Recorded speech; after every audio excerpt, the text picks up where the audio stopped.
আগের দিন সন্ধ্যেবেলা খবর এসেছিল জেলা শাসকদের কাছে যে বানাতে হবে। আজ সকালে সংবাদ মাধ্যমে জানা যাচ্ছে যে বিভিন্ন জেলায় হোল্ডিং সেন্টার শুধুমাত্র প্রস্তুত হয়ে গেছে তাই নয়, তারই সঙ্গে সেখানে অনুপ্রবেশকারীদের রাখার কাজও শুরু হয়ে গেছে। ফিতে কেটেছে লালগোলা এবং জানা যাচ্ছে লালগোলার হোল্ডিং সেন্টারে অলরেডি 3 জন বাংলাদেশি অনুপ্রবেশকারীকে রাখা হয়েছে। এবার রাতারাতি কি করে এইভাবে হোল্ডিং সেন্টার তৈরি হয়ে গেল, এই নিয়ে যদি কোনো দ্বিধাদ্বন্দ্ব থাকে তাহলে উত্তরটা হচ্ছে লালগোলার যে পদ্মা ভবন, সেই পদ্মা ভবন তৈরি করা হয়েছিল বেসিক্যালি মৎস্যজীবীদের থাকা খাবার জন্য। ওই বিল্ডিং এর একতলায় মৎস্যজীবীরা থাকেন, দোতলা একটি ব্যাংককে ভাড়া দেওয়া হয়েছে এবং 3 তলাটা এই বিল্ডিং এর একটি হোল্ডিং সেন্টার হিসেবে ব্যবহার করা হচ্ছে এবং সেখানে অলরেডি 3 জন অনুপ্রবেশকারীকে রাখা হয়েছে। একইভাবে জানা যাচ্ছে বীরভূমের কিষান মান্ডি, সেটাকে হোল্ডিং সেন্টার হিসেবে ব্যবহার করা হচ্ছে। আবার মালদার ইংলিশ বাজার, সেখানে স্বনির্ভর গোষ্ঠীর একটি দপ্তর ছিল, সেটাকে এখন হোল্ডিং সেন্টার হিসেবে ব্যবহার করা হচ্ছে এবং সেখানে অলরেডি 9 জন বাংলাদেশি অনুপ্রবেশকারীকে রাখা হয়েছে। অর্থাৎ কিনা নতুন কোনো আদল নেই, পুরনো যেগুলো ছিল ফাঁকা পড়ে রয়েছে সেই জায়গাগুলোকেই এখন হোল্ডিং সেন্টার হিসেবে ব্যবহার করা হচ্ছে। এরপর তাহলে কি হবে? ওয়েল, ডিটেক্ট হয়ে গেলে এরপর যেটা হবে সেটা হলো ডিলিট এবং ডিপোর্ট। আপনারা জানেন যে নবনির্বাচিত বিজেপি সরকার পশ্চিমবঙ্গে অনুপ্রবেশকারীদের ক্ষেত্রে এই ডিটেক্ট, ডিলিট এবং ডিপোর্ট এই নীতি গ্রহণ করেছে। আর সব জায়গায় যাতে এই নীতি অত্যন্ত তৎপরতার সঙ্গে বলবৎ করা হয় সেই নির্দেশও কিন্তু পৌঁছে দেওয়া হচ্ছে। আপনারা জানেন যে পশ্চিমবঙ্গে ভোটের ময়দানে বিজেপির তরফ থেকে অন্যতম 2টি দাবি সামনে রাখা হয়েছিল। এক হচ্ছে গরু পাচার বন্ধ করা হবে এবং 2 অনুপ্রবেশ বন্ধ করা হবে। অনেক ক্ষেত্রেই বারবার যে খবর উঠে এসেছে যে অনুপ্রবেশকারীরা বাংলায় ঢুকে পড়েছেন এবং সেখান থেকে যেতে যেতে অনেক সময় মহারাষ্ট্র বা ভারতের রাজধানী দিল্লি পর্যন্ত পৌঁছে গেছেন, বা অনেক সময় এইরকম পর্যন্ত খবর এসেছে যে অনুপ্রবেশকারীরা এই দেশে ঢুকে ভারতীয় সমস্ত নথিপত্র এমনকি ভারতীয় পাসপোর্ট তৈরি করে ভারতীয় নাগরিক সেজে এখান থেকে অন্য দেশে চলে গেছেন। এই সমস্ত বিষয় বন্ধ করা হবে সেই দাবি সামনে রাখা হয়েছিল। নমস্কার, আমি পৌলমী। দেখুন, কেন্দ্রীয় স্তরে বিজেপির তরফ থেকে দেশের নিরাপত্তা এবং সুরক্ষা নিশ্চিত করার জন্য পশ্চিমবঙ্গে বিজেপির সরকারের আশাটা কতটা গুরুত্বপূর্ণ সেই কথা বারবার বলা হয়েছে। এখন যখন পশ্চিমবঙ্গে বিজেপি ক্ষমতায় এসে গেছে, এই সরকারের তরফ থেকে বেশ কিছু পদক্ষেপ দেখা যাচ্ছে তৎক্ষণাৎ নেওয়া হয়েছে।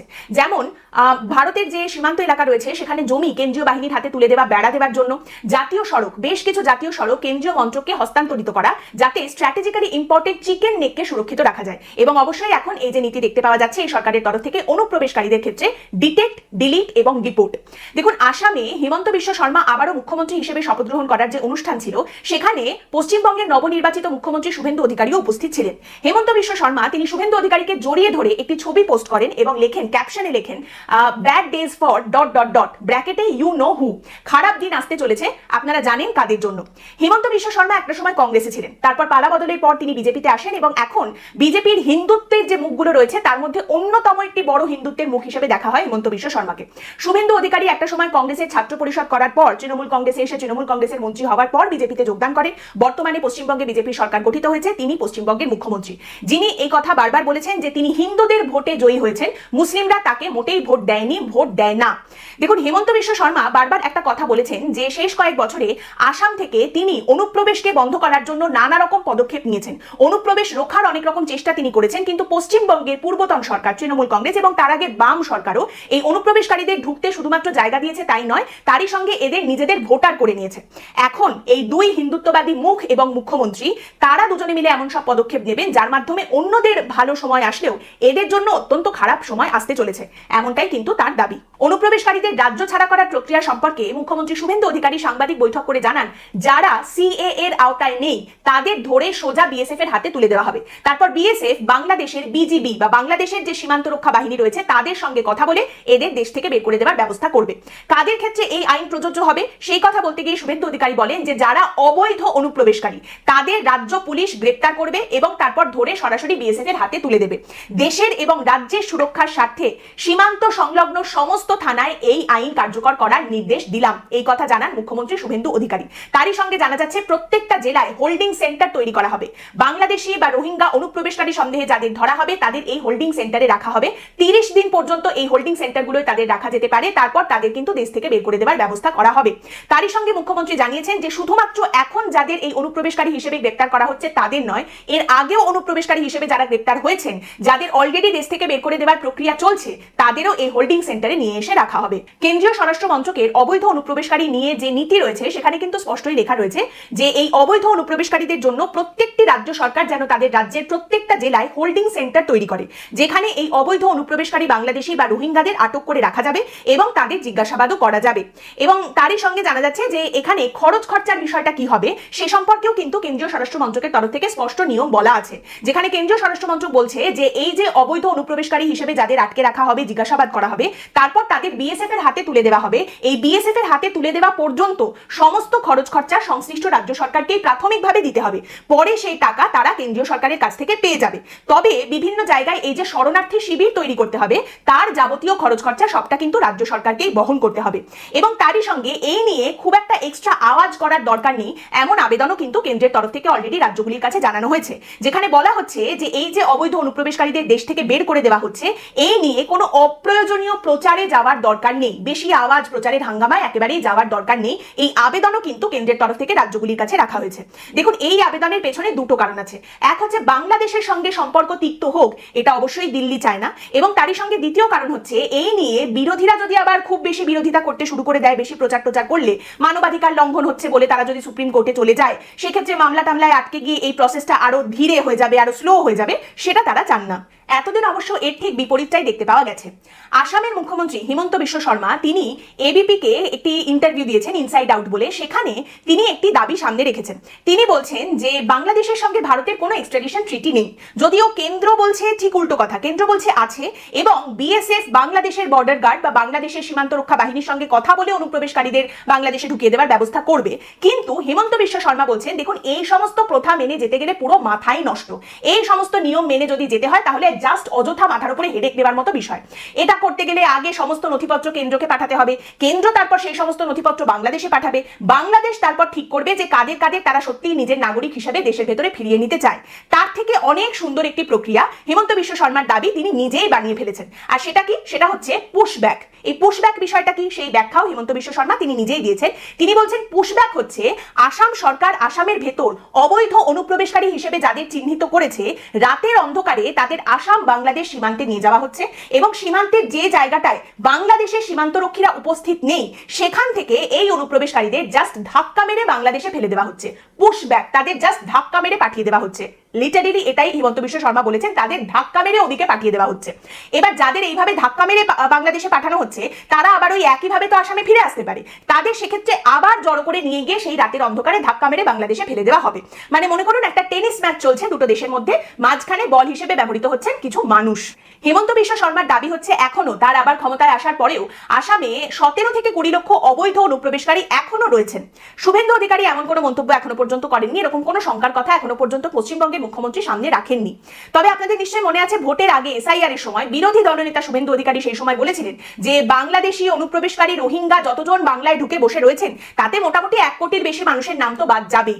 এসআইআর প্রক্রিয়ায় আপনারা জানেন এখনো পর্যন্ত প্রায় 25 লক্ষের বেশি মানুষ কিন্তু আটকে রয়েছেন, এখনো তারা লাইনে দাঁড়িয়ে রয়েছে যে তাদের নামটা আদৌ ভোটার তালিকায় উঠবে কি উঠবে না, এবং সেই লাইন অত্যন্ত ধীর গতিতে এগোচ্ছে, যাদের কথা বলতে গেলে প্রায় প্রত্যেকটা রাজনৈতিক দলই ভুলে গেছে। এখন এদের মধ্যে হিন্দুরাও রয়েছেন আবার মুসলিমরাও রয়েছেন। এবার এখানে অবশ্যই বলতে হয় যে হিন্দু ভোটার যাদের নাম বাদ গিয়েছিল ভোটের আগে হিমন্ত বিশ্ব শর্মা পশ্চিমবঙ্গে প্রচার করতে এসে বলেছিলেন যে হিন্দুরা একটু স্যাক্রিফাইস করছেন দেশের উন্নয়নের জন্য, বাংলার উন্নতির জন্য তারা একটু স্যাক্রিফাইস করছেন।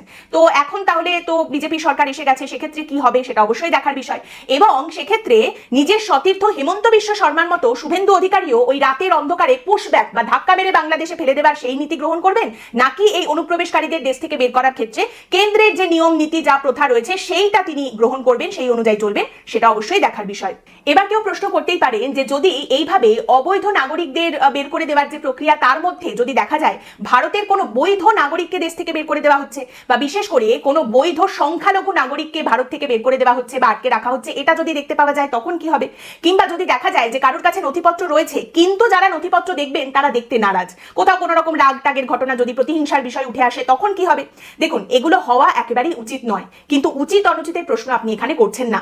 এবার এখানে যদি বলা হয় যে না না এসব কিছুই হবে না, এসব তো হতেই পারে না, এই কথা বলে চুপ করে যাওয়াটা খুব সহজ, উত্তর দেওয়াটা কঠিন, আর সেই কঠিন কাজ করতেই আমি এখানে বসেছি। এর উত্তর হচ্ছে, প্রথম কথা, মুখ্যমন্ত্রী পদে যে ব্যক্তি রয়েছেন তার উপরে প্রাথমিকভাবে এটা অনেকটাই কিন্তু নির্ভর করবে।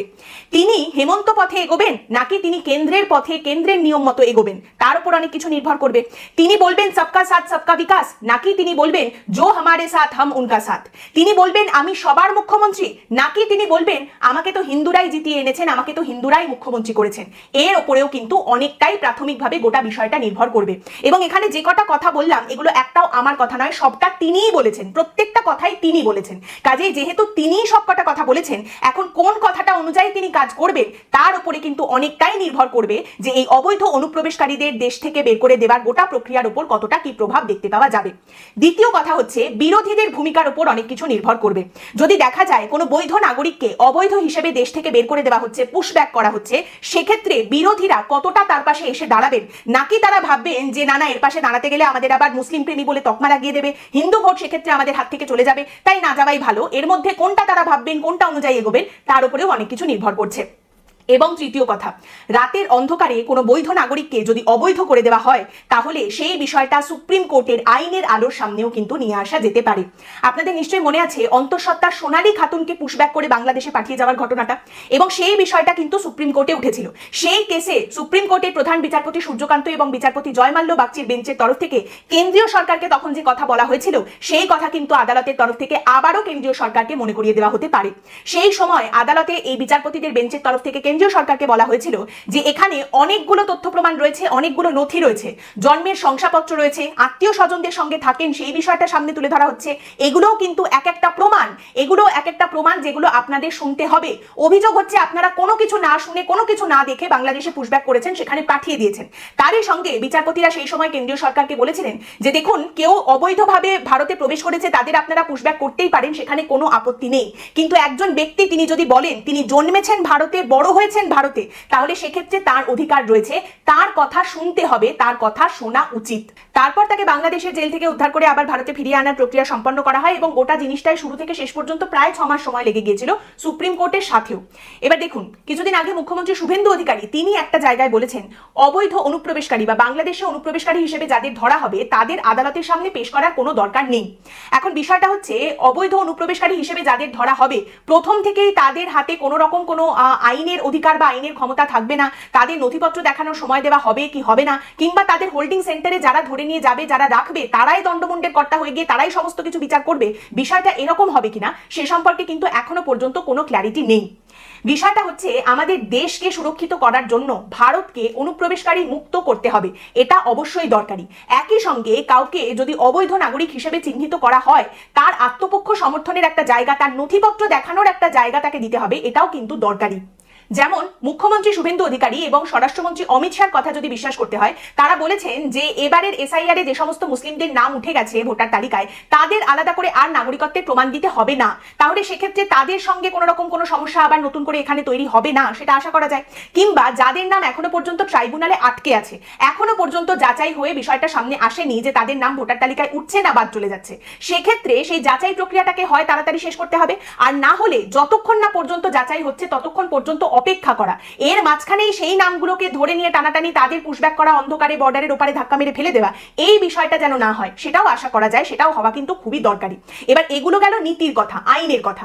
আপনি যদি কট্টর সমর্থক হন এবং আপনি যদি এখন বলেন যে আরে 10 জন অনুপ্রবেশকারীকে বের করতে গেলে তার সঙ্গে যদি 2-4 জন বৈধ লোকজন চলেও যায়, তাদের যদি বের করে দেওয়াও হয় তাতে অসুবিধা কি আছে?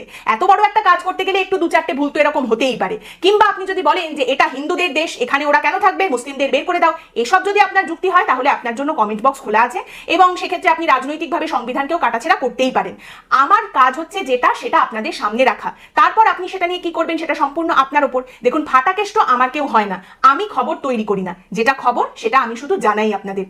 আজকে পর্ব এখানেই শেষ করছি। আপনাদের মতামত অবশ্যই জানাবেন। পরের দিন দেখা হবে অন্য একটি বিষয় নিয়ে আলোচনায়। ভালো থাকবেন।